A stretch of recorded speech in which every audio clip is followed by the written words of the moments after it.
Just for one mistake, we lose around $2,500 on Amazon.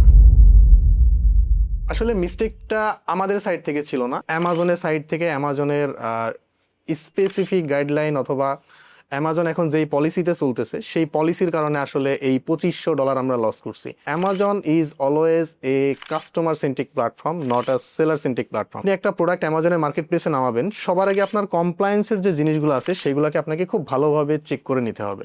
So definitely আমরা যখন কোনো একটা প্রোডাক্ট মার্কেট প্লেসে লঞ্চ করি, আমরাও কমপ্লায়েন্সের ইস্যুগুলো চেক করে নিই। আমার যে প্রোডাক্ট, সেই প্রোডাক্টে একটা 2000 mAh একটা ব্যাটারি আছে। এটা কিন্তু খুবই ছোট একটা ব্যাটারি আর কি। তো এই ব্যাটারির জন্য সে এখন আমাকে বলতেছে যে টেস্ট রিপোর্ট করতে হবে। অ্যামাজনের ASTM এর যে ডেডিকেটেড ল্যাবগুলো আছে সেই ল্যাবে আমাদের এই প্রোডাক্টটা পাঠাইতে হবে, অ্যান্ড দেন সেখান থেকে আমাদের রিপোর্টটা নিতে হবে। সো এই রিপোর্টের পিছনে ডেফিনেটলি একটা এডিশনাল কস্ট, রাইট?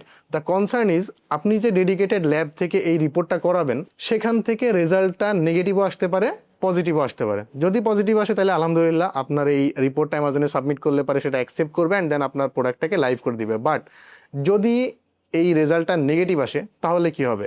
আপনি প্রোডাক্টের পিছনে যেই টাকাগুলো ইনভেস্ট করছেন, শিপিংয়ের পিছনে যেই টাকাগুলো ইনভেস্ট করছেন, সেইগুলোর পাশাপাশি এডিশনাল আপনি যে ডেডিকেটেড ল্যাব থেকে ল্যাব টেস্টের জন্য যেই কস্টটা গেল, এটাও কিন্তু আপনার এখানে খরচ হিসাবে অ্যাড হচ্ছে, রাইট? সো যারা FBA করবেন তাদের জন্য একটাই সাজেশন, ডেফিনেটলি আপনারা যদি কোনো এই টাইপের প্রোডাক্ট নামান যেখানে ব্যাটারি আছে অথবা বেবি ক্যাটাগরি আইটেম, চকিং হ্যাজার্ড অথবা হ্যাজার্ডিয়াস ম্যাটেরিয়াল, এই টাইপের প্রোডাক্ট নামাইলে পরে ডেফিনেটলি কমপ্লায়েন্সের জিনিসগুলো খুব ভালোভাবে চেক করে নেবেন। আদারওয়াইজ ফার্দার যে স্টেপগুলো নিতে হবে এগুলো কিন্তু অনেক হ্যাসেল এবং খুব লেন্দি একটা প্রসেস। সো আপনি প্রোডাক্ট ওয়্যার হাউসে পাঠিয়ে দিচ্ছেন, লেন্দি প্রসেসের কারণে অনেক লম্বা সময় লাগতেছে, যার কারণে ওখানে কিন্তু স্টোরেজ ফিটাও দিন দিন বেড়ে যাবে।